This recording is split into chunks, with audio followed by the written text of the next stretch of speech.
Welcome to another exciting edition of 42 Stories Anthology Presents. Today, our special guest is Harker Jones. Welcome. Thank you for having me. I'm thrilled to be part of the anthology. I notice I'm saying today, it's day for me. What time is it for you? It is 6:15 on the dot Okay. PM, because I'm in Los Angeles. Oh, all right. So would you tell viewers your bio? My bio. Well, I started writing when I was 13. I grew up in Michigan on a dirt road, and I've lived in LA for a number of years now. And as managing editor of Out magazine for 7 years, I worked in gay porn for two. I now am a freelancer for Disney. I wrote an acclaimed, I can't believe I get to say that, but it's gotten great reviews, an acclaimed love story called Until September. I've sold more than 5,000 copies, and I get fan letters, which is really weird.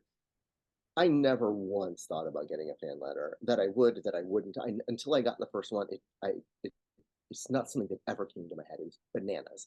Anyway, I'm also a screenwriter, and I have 9 feature screenplays that I am currently pitching to agents and managers. I have 2 short thrillers that have been accepted to more than 60 film festivals, and we've won some awards. My second novel, a thriller called Never Have I Ever, was just released August 24th, and you can find that on Amazon, Kobo, Google, Apple, Barnes and Noble. And my first children's book, Violet's Pretty Purple Playground, is due to be published this year. I'm a theater critic for Broadway World. I'm a member of Mensa and the LA Drama Critics Circle. Well, your writing's everywhere. You got books, screenplays, and all this. Poetry, Yeah. Are you going to do songs. any musicals too? Throw that in. My first feature script is about a woman who sees a pop star for lip syncing.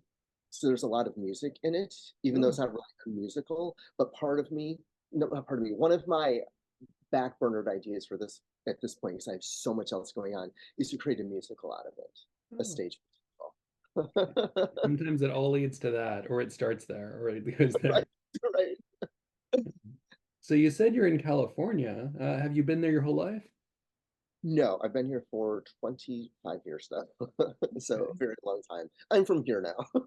When I go back to Michigan, it's not weird, but I can tell that I'm separate, and I feel like people look at me that way, not like as a creepy outsider, but just but just like, oh, this person must be visiting, kind of thing, you know. And it's like, Yeah. actually, I am. You're speaking how it is in Japan. Everywhere sees me as an outsider, and yeah, I've been here 10 years. And people go, "Oh, when are you going home?" Right, right, right. Like, well, I think I am. Yeah. So, and then when a kid who's younger than me and like under 10 years old calls me a foreigner, I think I've been here, I've been in your world longer than you, kiddo. Right, right, right. I belong here more than you So, so yeah, I understand how you feel. Hmm, okay. So let me think. You have a story in paranormal. Uh, do. what's the title of your story? It is She Said Goodbye an Afternoon in September. Okay. Do you want to give it a read? Yes, I would love to. I loved Okay. this whole exercise of the 42. It forced me, and I'm sure all the other writers too, to be creative in a way that we're generally not. To really adhere to something and find the right words, but also the right words that had the right amount of letters. It was really, really a really fun exercise. Okay. She Oh, said thanks. goodbye, Afternoon in September by Harker Jones. She last came to me one dusky autumn day. I didn't mind the wilted flowers or spilled champagne, and then she soiled her dress, pleasuring herself on top of me. I just regretted she was crying when she rolled off my grave. Yeah. I think that last part is how it ended up fitting into paranormal. Yeah, totally. And initially, you submitted it to the thriller suspense category, and Mhm. now that I'm hearing you read it, I go, "That's why we had it put into the paranormal category It kind because of makes more sense than thriller, secret." actually. Yeah. Hmm. But it does make sense, and I appreciate hearing you read it because that's not something you often get when you read a story. You never know the voice that's coming from the author, and hearing you read it, I could hear the meaningfulness of it a lot better than just reading. And Like, so as yeah, we're reading someone else's work, like in our head, like we're adapting it as we go, just in the moment as it happens, and we don't necessarily know how the author really intended it. The words are there, and the pacing can be there, Yeah, I know what you're saying, is what I'm trying to say. Yeah, so that's great. Do you have any go-to bands or songs that inspire your writing, or maybe have in the past? No, I write horror and I write comedy a Hmm. lot. And then my love story, which is a drama, but a bleak drama. So it's kind of a little bit of a horror. Um, so eh, I end up listening to so many different types of music. I get almost all my music off of YouTube. Hmm. So I create playlists and I can only top out at like 52 in a month because otherwise there's just so many songs, like you can't really enjoy all of them enough. And so I'm now creating one for January 2025 because I'm really easy when it comes to music. So I like a lot of things. So I add them to the playlist and then I'll know I'm doing it, 5, 6 months in advance.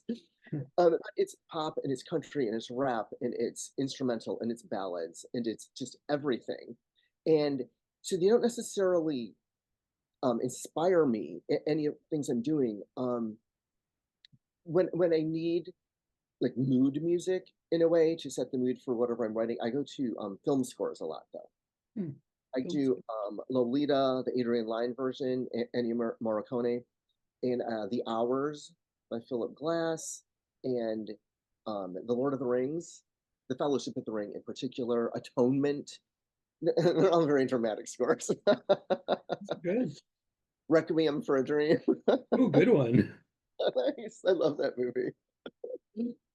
And that helps because it sets the mood, but because the pop music can be distracting with the lyrics. And Yeah. sometimes that's fine, but there are times it's like, no, I really need to focus in a different way right now. And Hmm. so that's when I put on the instrumentals. And again, they're all like, even if I'm doing the comedy, like, the horror of Requiem for a Dream or the drama of The Hours, it just fits. It fits me, I think. Yeah. For me, the main character of that story was the mom. Oh God, totally. Wait, we're talking about Requiem, right? Yeah, yeah. Yeah, totally. Absolutely. Yeah, that lady. I don't know if she's still around, but she was an She amazing is. actress. She is? Yeah, she was just in the Okay. last Exorcist movie. Oh, good. I haven't watched movies in a long time because I'm on a dissertation, so Oh, no idea. But I'm glad she's still around. She's an amazing actress. great. She's so good. Hmm.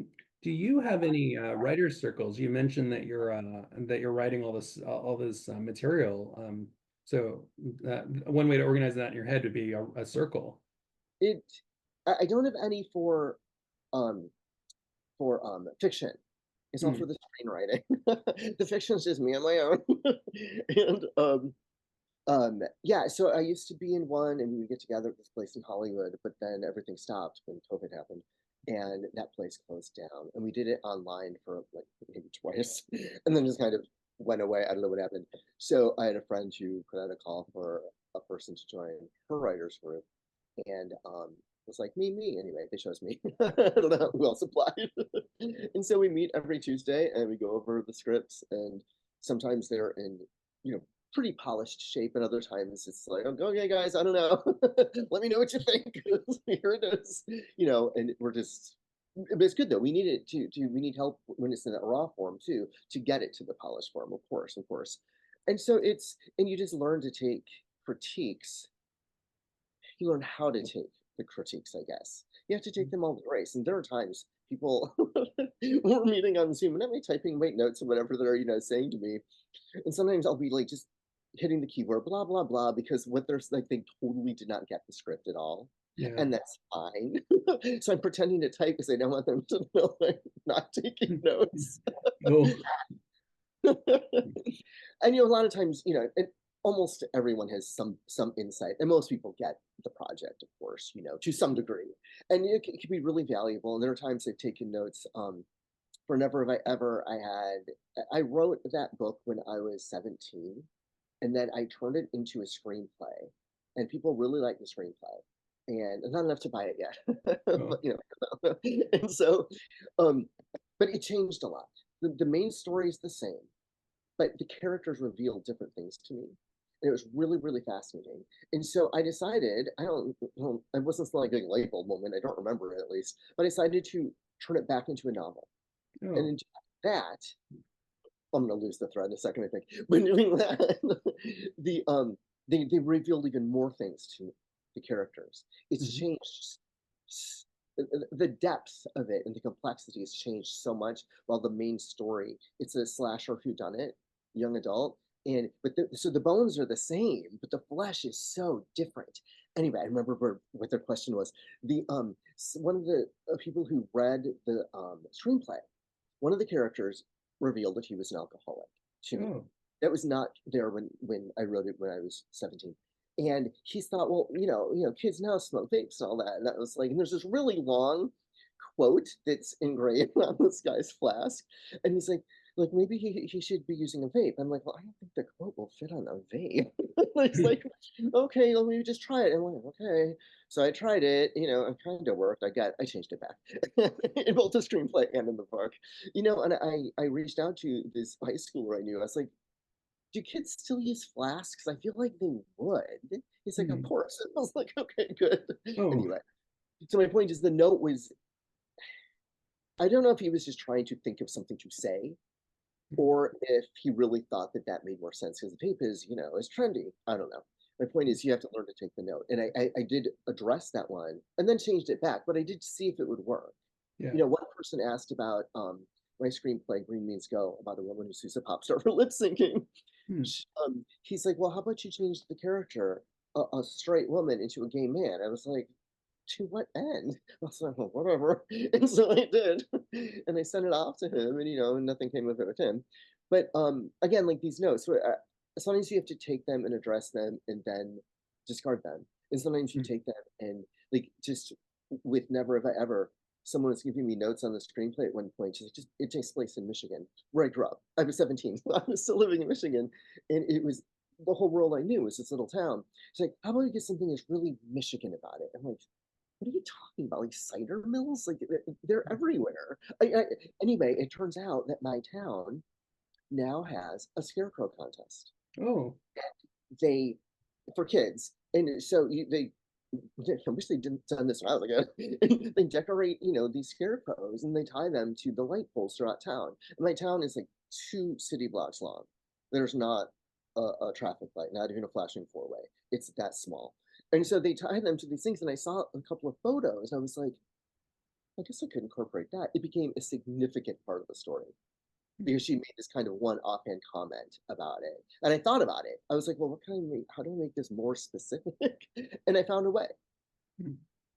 Wow, that was a really long answer to like No, it's a great explanation. And I think that it speaks volumes to what adding sparks here and there of character depth can do for a story. Like absolutely. changing a little thing, giving someone a hat, or giving them a pin on their shirt. It changes so much about them, and it Right. develops not just your story but your characters. Right. And No, it sounds absolutely. yeah, it sounds like that's what they're throwing at you, and then you're taking that and going, we're going to use it to make your story work. Because sometimes people who in groups they want to make it their story, and you have to know how to pick apart what they want versus what works in your book. And it sounds Right. like you're doing that creatively, and that's what I'm hearing, right? Yeah. And you have to learn that, I think. Maybe some people are born with that skill, It's but just a you time thing. true. Absolutely. And you can tell sometimes too, are people like, oh, they want it to be something it's not. Yeah. I got feedback on a script, these people, because there was a short, one of my short films. It's a straight thriller. And they wanted a feature. And I was like, God, okay, whatever. And so I wrote a feature, and I think it's pretty good. but 2 people over there read it, and it became a black comedy. Oh, So there was that, and so they were not upset, but they basically gave it a pass because it wasn't what they wanted it to be, which was a straight thriller. It's like I made it very clear to everyone this is now a black comedy. okay. I can't help what their expectations are. This isn't about what they want it to be. It is about what it is. Yeah. I was not happy for that to be the reason. For that to be the Makes reason. sense. When people go, give my book a 1-star review, the love story. I know it's literally just because they're pissed about the ending. I know it's this fan letter I got. He was so angry. Like 2 weeks later, I was just like, okay, I should respond to him. I read it again. It's like I can't engage with this person. He's really, really pissed. But my point is that I remember one other person didn't really like the end, but he or she was just like, then the ending, I don't really feel like it's earned. And don't get me wrong, they're wrong, but at least that is a valid that is a valid comment to make versus I'm throwing a tantrum because I didn't get what I wanted. Yeah. Well, it's nice of you to reply to fan letters. I don't know that many authors do. Well, I mean, I'm not selling hundreds of millions of copies yet, so but I do. Otherwise, I've responded to everybody because everyone else who reaches out has loved it. You know what I mean? Not like I don't mean everyone loves it, but why would you reach out if you didn't? Aside from if you're that angry guy, I guess. So Yeah. it's nice to be like, thank you for the support, and I'm so glad that it moved you because it's it's more powerful than I think people are expecting, and not everyone A wants that or B is able to process that. Mm. Yeah, and they like your stories so much they're inspired to write to you, even if it's criticism. It's something Hmm, that you got to their head, and I think by right, doing that, you're doing your job as a writer right, when you get to absolutely. their head. When's the last time you sat down and wrote an email to an author, even an indie one, like someone you could essentially access versus Stephen King or something? You know what I mean? When's the last time you Well, did that? actually, I wrote a letter to Stephen King recently. Did you really? Yeah, but it was for the anthology. I was trying to find judges, and I had emailed his assistant, who that's the only one who you can reach. And the assistant replied to me, "Sorry, as Mr. King doesn't give advice." But actually, it's not what I even asked. So I go, "Okay, whatever." I was just seeing if this guy could be a judge for the book, and Right. response was, "Mr. King doesn't give advice." So, and if by chance that person's watching, great job on reading. Like advice on how to do the book. You wanted, Yeah, I was looking for a judge for a chapter. But we had some really good judges in the book. I don't know if you know the list, but yeah. we ended So up finding some pretty cool people like Bruce Boston. It's a pretty good name. A few others, but yeah, you'll see it when the book comes out. Let's return back to your work though. What got you into writing? I was painfully shy as a child. So I think that led me into because we all like stories, everybody likes a story sometime. And so but most people don't become as immersed in them as I guess I did. Not like I was, out of touch with reality, but just that they meant more to me. And I read a lot more because I was so quiet. And I think that led to just an interest in certainly the language and grammar and spelling and punctuation and all that. But also like to write my own things. And I started when I was 13, and during COVID, like I keep a lot of things. I'm not a hoarder or anything, but like I have boxes of just like childhood things, things that are meaningful. And it's not like, oh, that old newspaper I might need someday, Um, and so during COVID, I worked from home and I was working from home, but still, like my social life had stopped, like everyone else's had. And so I had time to go through the boxes I had of writings. Because that's not like, oh, this little thing, I remember this thing, or oh, yes, this photo. It's like, it's writings. Like you have to read it. Uh, And just stacks and stacks and stacks and stacks of writings. And I was like, I didn't realize I wrote that prolifically when I was like 13, 14, 15. And I don't mean all of it was brilliant, don't get me wrong, but there's just the fact that I was doing it yeah, and was quite good considering I was 14. Because you can look back at something like that and just cringe at the horror of it.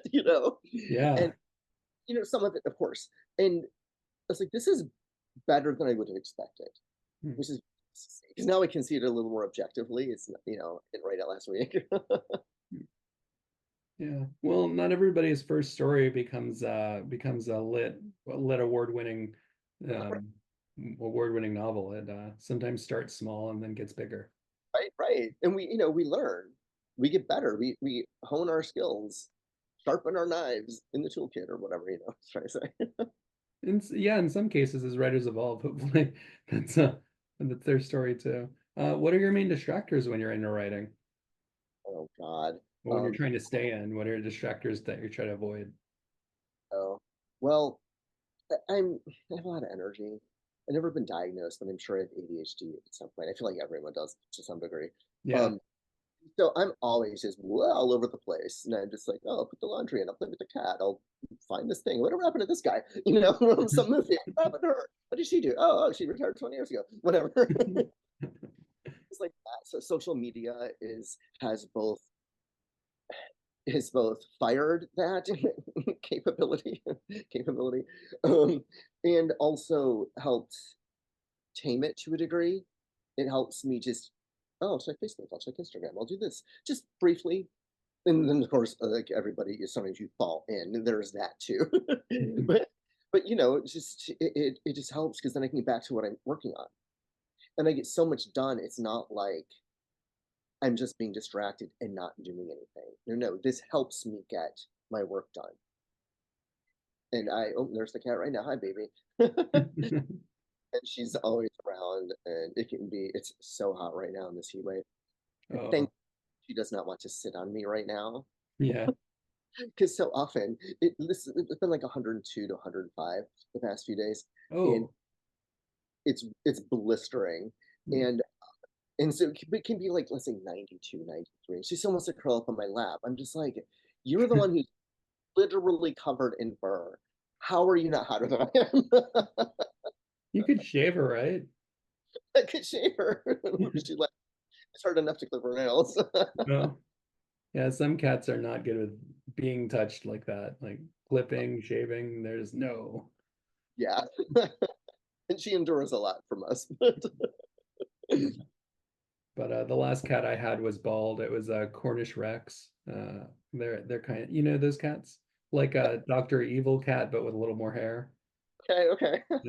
Yeah. What kind of cat do you have? She's white. Hmm, Short hair, okay. Yeah. but Oh. not, Well, so they may not have known her breed either. She could just be a mutt, oh, but she's white and pink nose, green eyes. She's beautiful. oh, it sounds like it. She has her own page. She does. She has, you said she has her own page.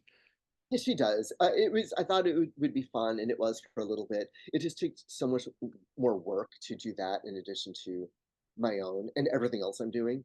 Um, that I just haven't really updated it for a really long time. It's just like, ugh. It wasn't. I think if it had gotten more interaction with people, more traction, but it was like I feel like I'm just shouting into the void at this point. Like, what's to what end? Sometimes reaching people online can be that way if you're unless you're like paying a lot of money for it. When here she, It is okay. Got a little view. Yeah. Hi there. come on down. She wants to sit Yeah. on me. Yeah, well, I think you were foreshadowing that. That's what I guess happened. I Yeah. meant that. Yeah, you manifested it. That's what they say is the secret is if you put it out in the world, it'll happen. Right, right. So I'm putting it all out there. We're going to Money. be billionaires. Let's put that out there. Well, immediately went to money. Yeah. Hmm. Tell me, what are your writing goals? Speaking of being rich, what are your writing goals? It sounds corny, but it's true. Um, to reach people. That's the yes, me. She's Hi, so babe. cute.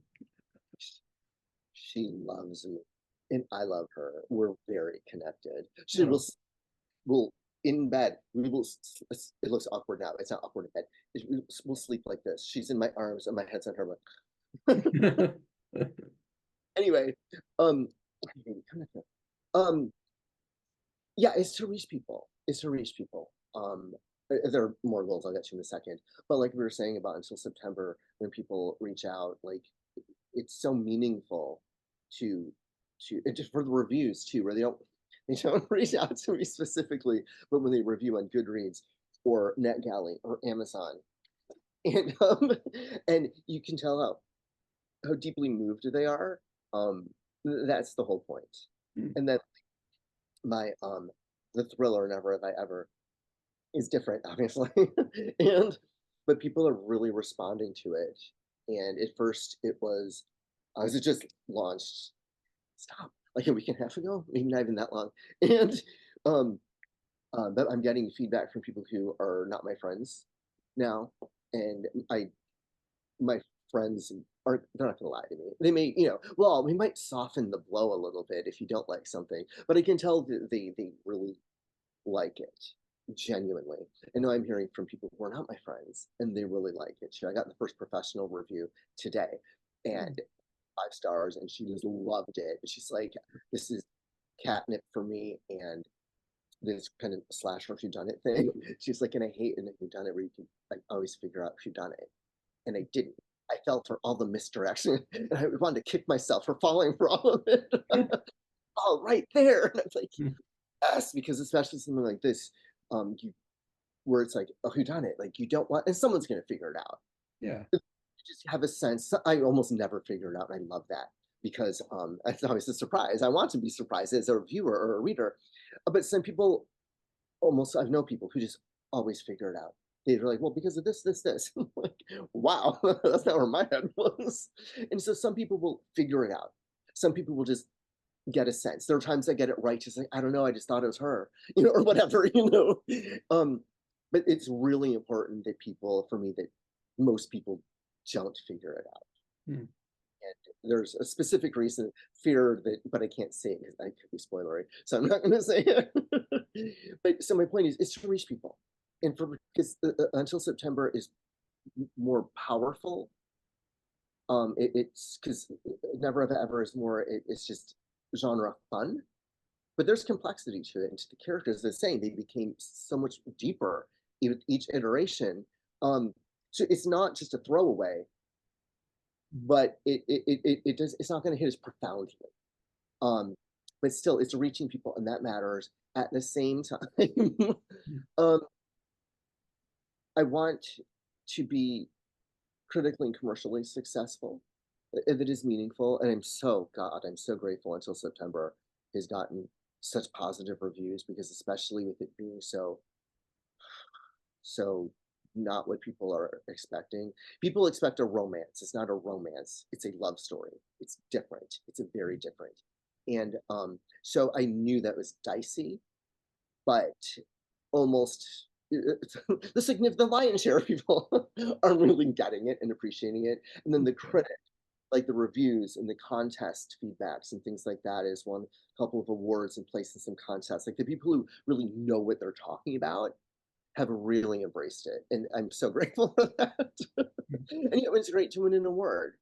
Even if it's just a certificate or something, not just a certificate, you know what I'm saying? But it's nice to have that validation because I so much of self-publishing is so terrible. Everyone thinks they're a writer now, Yeah. and you're not. And you're also an editor, and you meet an editor, and what the hell is this? Yeah. Um, it so I understand that it still has a stigma, and the stigma is fair. um, but there's some that's better than that too. And it's hard to separate the wheat from the chaff. And how do you take a gamble on this some guy in Poughkeepsie in his basement publish? It could be fantastic. You just don't know. At Yeah. least published by a publishing house, at least it's been vetted. It doesn't mean it's good. I've read things from the big publishing houses that are absolutely unreadable. And Same here. so but at least someone has vetted it. Hmm. So it's at least that. Yeah. And I see so many self-published books where the cover is so cheap looking, Or AI. Yeah. right? And Yeah. And they think that's good. right, how did you possibly think this is good? Do you want this to represent your work? They Yeah. literally do. I mean, I went through Fiverr for both of mine, and mine look really professional, and they didn't cost that much. Fiverr. Yeah, it Hmm. isn't that much. Yeah. Fiverr is good. I've only had bad experiences with it, but I know a lot of people who have liked it. Oh no, I've had great experiences. Yeah. For example, I tried to promote the anthology with Fiverr, and this guy just charged me some money, and then he put it on these random pages. And I go, well, if I don't give this guy a good review, he's gonna hack me or something. So I gave him a good review, and then I told Fiverr that he sucked. Oh yes, ask you for the side kind of Yeah. information. Really think. Yeah, I like that Fiverr does that. They went back to me and said, "Did you really like this guy?" And I go, "No." Say why, like you were afraid that he would, Yeah. retaliate in some Yeah, I form. told them why. Yeah. Good, good, good, good. Yeah. Important. I ask a lot of questions. I've worked in publishing for so long too. I know that this one guy who did, I think, the interior for September. I remember it was the electronic copy or the paperback version. I went back and forth so many times. I could tell he was getting really frustrated. I told him, I was like, I worked in publishing for a long time, so I just like, I don't know how to do your job, but I know more than your average writer does. Hmm. I'm really sorry, but here's my fourth list of things that need to be addressed. Oh, And a big tip, but I felt weird saying, I'll give you a big tip, to entice him a little bit more, to ameliorate the situation. But and I gave him a big tip and a great review yeah. because he, right, but it needed to be right. This is representing. You're Hmm. going to have to. Yeah, exactly. How many I've jumped through to get this far. Hmm. Yeah, whatever you put out there represents you, like you said. So that kind of thing is important to them. It's huge. Hmm. So you mentioned that that you really like giving to the fans, and that's your goal is to hear that you're giving them something. But what inspires your writing? Well, my first three scripts was my disgust with humanity. And then I wrote a rom-com. Well, my third script is rom-com is also my disgust with humanity. But then I wrote a really frothy, lighthearted, like Legally Blondish, 90s kind of rom-com. And Oh, because I felt like fun. I exercised a lot and gotten it out of my system. And so it's after that, after those first three where I was processing a lot, I don't know. And sometimes when I'm pitching a script, someone will be like, "Oh, what was your inspiration for this?" And I'm just like, I just wrote it. And I'm just like, is that what you want to hear? Do you want me to make something up? Hmm. My last script is a psychological thriller called The Alexandrite Ring, and people really, really like it. And I don't think people want to hear, well, I saw a writing prompt for a contest about a contained thriller. I was like, I can do that. They don't want to hear that. They want to hear that it's about homophobia and repression, and I want is trying to like rail against the man or something. Like, I just sat down and wrote it, and it came out as I wrote it. Yeah. And so that happens most of the time. Hmm. Um, my love story, I was in college. I had gone through. I was enduring this awful bout of unrequited love. Hmm.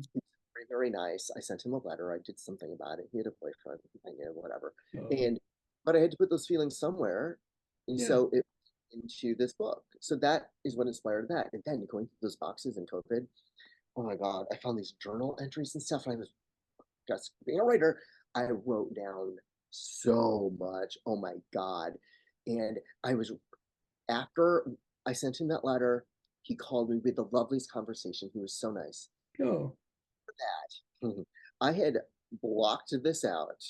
He was such a dick, almost an aggressive, assaultive dick to me in two different ways. As I was reading these journals, I'm like, what am I talking about? yeah. And it started to come back to me. I was like, oh my God. So I've never told him. I found him online. He doesn't have a big presence, but I think I could reach him if I wanted to let, because it's not about him at all. Not about him at all. But just those feelings. And he's probably a nice person. I mean, in college, I mean, we're all going through, various Yeah. things. Trying to be generous here. But but so like that inspired that book. Never have I ever, I like slashers. I Hmm. was living on a dirt road in Michigan as a writer, so I just wrote it. Yeah. I went, didn't know who was doing it till I got to the end. And I was kind of Hmm. like, well, at this point, it's got to be one of these few people. Hmm. So everyone else is dead. Hmm. So, yeah, and sometimes I take notes on things all the time. Um, I think most writers do. Yeah. And just pull out my phone, don't forget this, and sometimes I'll text myself if it's important because it could totally get lost in my notes in the phone. But if I text it to myself, I'll at least see it one more time. Hmm. And just little things. Like I started writing songs last year, just the lyrics. I'm not a musician. And of course, I think they're very good. And I don't think that about all my writing though either. There's that too. Um, but some of them are quite good and some need some work and some are like literally just like one line like an idea. But some of them are pretty good, and one came from the death of a relationship. And um Hmm. Sorry for your loss. my book until September, one of the characters is just a little bit of a thing throughout, but like it takes place over the course of the summer primarily. Mm. First love, and so they had this summer love, and they had every day until September to be together. And that obviously, I mean, I wrote the books. I mean, I know they memorized, but like almost do. And just the line "every day until September" for some reason bumped with me recently in the past few months again. And so I wrote a song called "Every Day Until September." And it's just my point is like inspiration comes from everywhere and sometimes nowhere. Mm. I just have a feeling I'm like, I'm gonna write something or a prompt, like, your prompt for the 42 stories thing, Yeah. 42 thing. I can't remember what the title is. But yeah, Well, you go a long way, yeah, yeah. yeah. I like again, I like having that kind of exercise. Like we want a thriller that takes place in one location or whatever that prompt was that led me to the Alexandrite ring. Um, I liked that. I liked that challenge, I guess. And everyone's like, "Oh, write something that's one location because it's cheaper. It's cheaper to produce, so there's less invested, but maybe more to gain."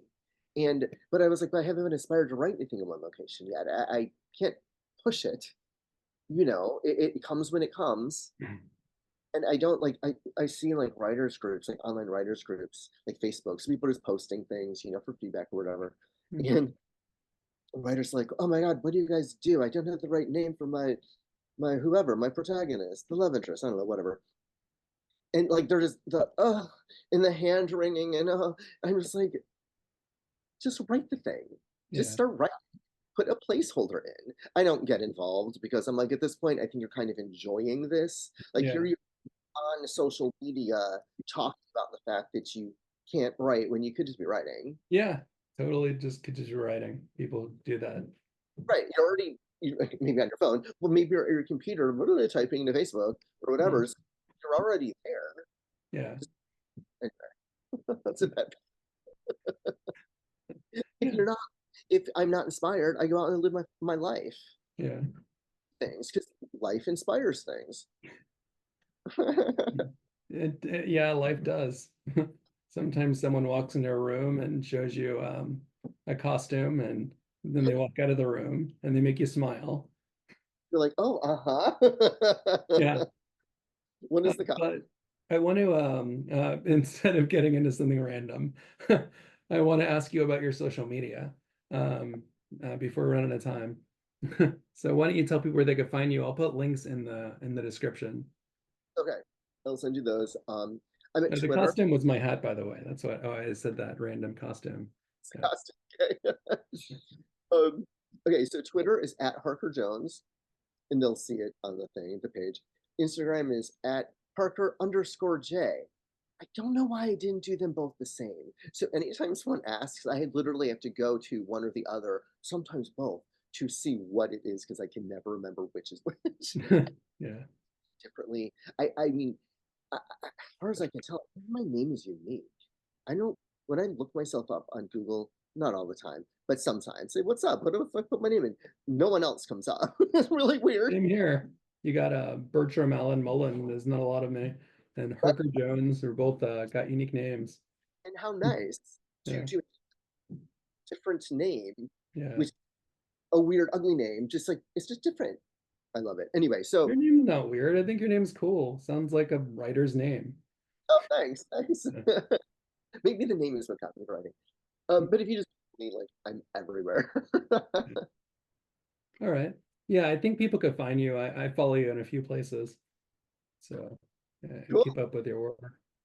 But I wanted to take you seriously when you posted something about winning an Emmy or something. I don't know. It was something like that on Instagram. I want that to be true. Come on. Oh, I do too, very much so. But our nephew won an Emmy for Oh, something he had done. I can't articulate it quickly what it was. I'm not really sure, but he won, and so we went oh, down like there. really one. That He was that's so great. Congratulations. yeah, cool. Thank you. I'll tell him that. And we went down there, and he brought it over. So you better bring the Emmy. As I Instagrammed him, I'm like, you better bring the Emmy. We don't care about seeing you. And so I brought it over, and so there's a photo of me with the Emmy, and I said, "This is Emmy make me look fat," and and then I was horrified that people took it seriously. I was, oh my God. No, sorry. I thought it would be so clearly obvious. Yeah, you could just Google you if you want an MA and see if you did. I said one time about, I don't know, some gratitude post, something had happened. I was being silly. Hmm, And, and now Steven Spielberg has optioned my script for $100 million, and I that'd want be to peel nice. something else. And then I added something else just to make sure it was completely ridiculous. And people still thought it happened. And I was like, Really? and I didn't think they were stupid. I felt bad when I misled them, but I thought it was really lovely that they actually thought that could be true for me. Yeah, of course. You're really nice. They want you to be successful. I'm sure people thought that, or they wanted it to be true. And it was so sweet. I It's felt not terrible. gullible. It's just they want you to be successful. You got good fans. It was very sweet. Anyway, so I did not win an Emmy yet. Yeah, but you will. Will, oh yes. And it's already been in your family, so you know it's going to spread. Right, it's manifesting as we speak. All right. So thank you for your time today. I think that we'll call it a done deal. Thanks for joining me. Cool. Thanks so much for having me. This has been great fun.